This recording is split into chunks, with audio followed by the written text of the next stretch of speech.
Hi, this is Eli Levy, and today I want to show you how I gauge volatility when things get a little out of hand. But before we do that, please take a minute and read our disclosure.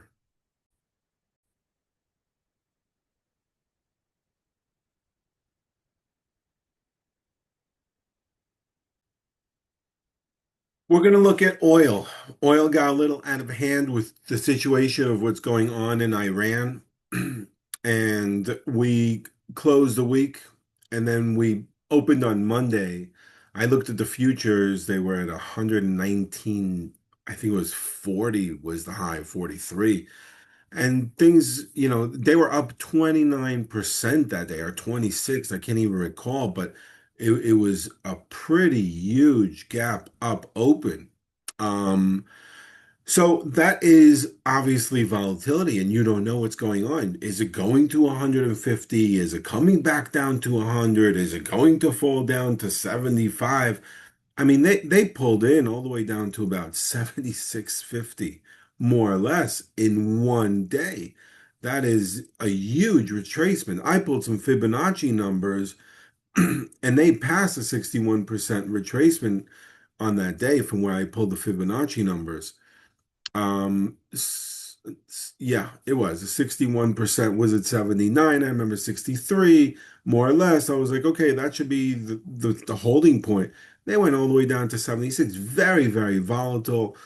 And you kind of don't know. Let's say you have an entry point. My entry point was somewhere around the 79.63, and it's going against you. You take a position, and the position is going against you. Like, am I getting out? Did I get it at a good price point?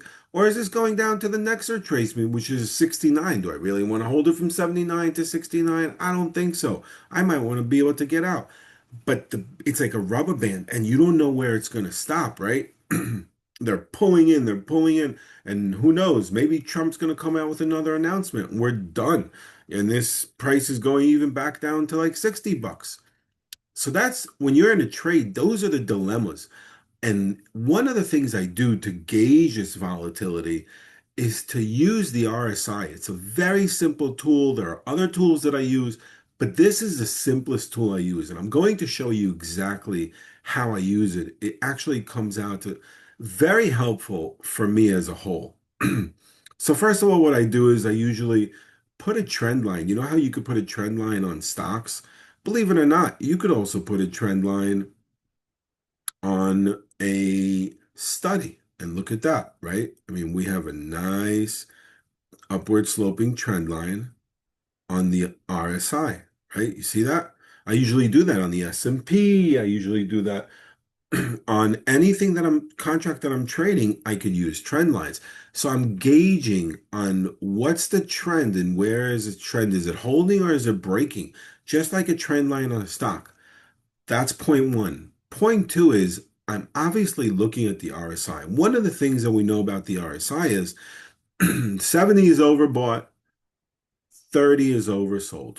That's what we were taught technical analysis. So when we are over 70, we're overbought. When we're under 30, we are oversold. And those are places to look for opportunities to buy under 30 if you believe it's going to go up, and to sell above 70 if you believe it's going to go down. So now what I do is I jump after I look at a daily chart, I jump to a 4 hour chart, right? Which is 240 minutes if you really want to calculate it by minutes in order to be able to get it down on your charts. And then I kind of get a sense where we are. We were pretty much at around 87, right? And we're pulling in. Where do I want to see this thing pulling into? Look, it pulled in the last time before that to about the 50s, right? Before that, it was like trading in a very narrow range and it pulled all the way down to about the 40s. So I know that somewhere around the 40, I'm good to go in terms of a support, right? Way overbought, 87. They're pulling in all day. Where is this going to stop? First support line should be somewhere around the 50. That's my first gauge. Then I go to a 60-minute chart, right? I still didn't enter my trade. I'm just looking at the RSI, and I'm going to show you when I enter my trade what's happening. So I'm looking at the RSI. And here we are, we're approaching my price at 79, we said, right? 63. That's where my pricing point was pretty much. What happened to the RSI when it hit during that hour at 79.63? The RSI reached that area of the 30, right where it's going to go to about oversold condition. And that supported. A lot of times when we are overbought, if there is still very strong momentum, we hit the 70 and we keep going back up. And if we are selling off, we usually either hit the 30 and jump, or we obviously break through. In this particular case, it's supported. So that was the first sign that I had when I had entered my trade to know I may be okay here holding the 79, even though this thing is going down all the way down to 76. And I got a big wick here, right? Wicks, which is what you saw in the daily chart, usually what they signify, and they're pointed to us. If you get a long wick, okay, that means that there is a reversal here. There is a reversal of a trend. We were gapping up. We went all the way up at that high, and then we are coming back down. And then the candle's turning red with a big wick. We are oversold. So that's on the 60 minute. Okay, so I'm telling myself, okay, we didn't go into oversold territory, but we are pretty low. I got a good price point. Then I'll go to a 15-minute chart. Here we are in a 15-minute chart. What happened here on the 15-minute chart? This was the oversold area, right? And around the 120 areas that we went to. And then we started selling off and selling off and selling off. And we hit this price point. There we are. Price point is right here. We jumped off it and we continued selling down. And this is where I took that trade, right? Right around 79.63. And we're selling off even more. We're reaching oversold territory. And now this is where I'm looking for an indication. Are we turning back up? And I'm getting that indication. But where do I get that indication even earlier? I actually, believe it or not, go to a 5-minute graph. In the 5-minute graph, if I'm looking at it, and here it is, this was the area of the entry of the trade, 79.63. You could see it even better, right? And where is this RSI at 79.63? You're looking at it, it's all the way down here, below the 20 at 16. So I know we are very oversold on the 5-minute. So what happens now is I'm looking for the RSI to actually start giving me higher lows and higher highs. And where do I begin seeing that? I'm going to take you to a 1-minute graph, and that's where it all begins. Here we are, 76. This is where we were, 76, right? 79, 76. You could see that. What happened before that? Before that, the market was right here at 80.42. And the RSI was down when we were somewhere around the 84 too. We went down on the 1 minute on the RSI. We went down to a 9. Okay. And what happens is we come here and I get into this trade, say it's 79.63, and we're making a lower low on the price pattern, but the RSI is not confirming it. You see, the RSI is giving me a higher low while the price point is giving me a lower low.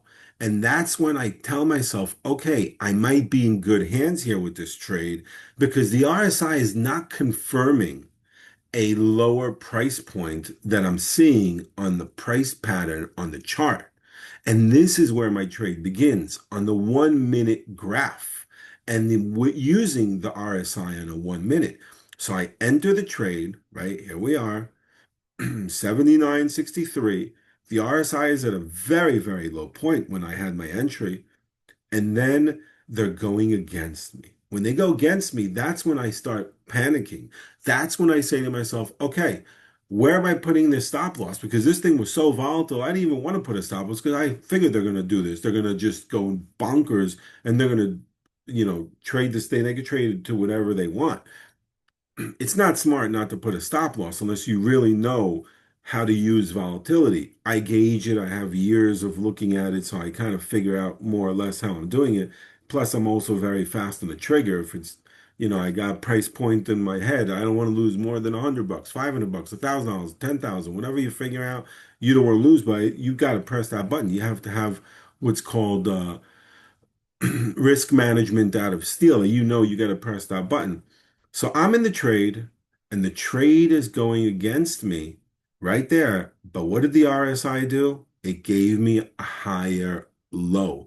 And that in my head said to myself, okay, you might be okay here. Just hold on. Don't press that panic button. Don't get out of this trade. Let's see how this develops.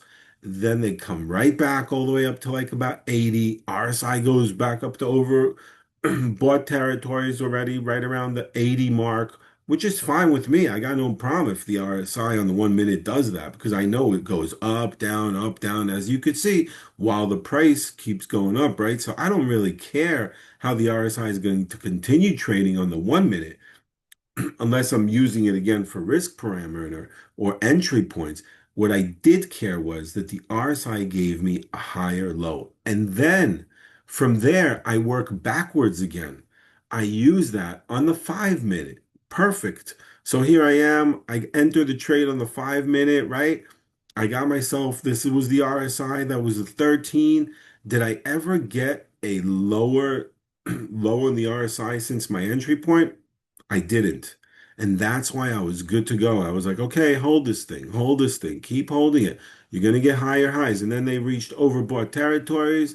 I remember I took some profit, came back down, decided to get back in again, took profit again. Unfortunately, I didn't hold it for the gap up because I had to use it as some sort of leverage against the short and the ES. So I ended up missing this, but I did catch a bottom. Okay. And the RSI helped me understand whether I need to exit that trade or whether I'm okay and I have some breathing room. Did I catch a low point or not? If you want to know why I decided on 79.63, I use Fibonacci numbers. I figured out a way where I wanted to pull where I want to pull the Fibonacci numbers from, and that's why I decided 79.63 is a great entry point. For those of you who are trading very volatile, another tip I'm going to give you is something very volatile. If you have an entry point, 79.63, it might not hit 79.63. You might miss the trade and it might go against you a lot before it bounces up. So, if you're trading a lot of contracts, let's say one of the reasons why I like using micros is because of the fact that you could actually scale in and average down. If you're saying to yourself, I want 79.63 is my entry point, you can start buying at 80 and then leverage down, put them in 80, 79.60, 79.40, 79, 78.50, and so on. And then you'll get a much better price point. Hope you guys enjoyed this video. I'll see you on the next one. And don't forget, you could use Canon X, great platform for trading. Have an amazing day.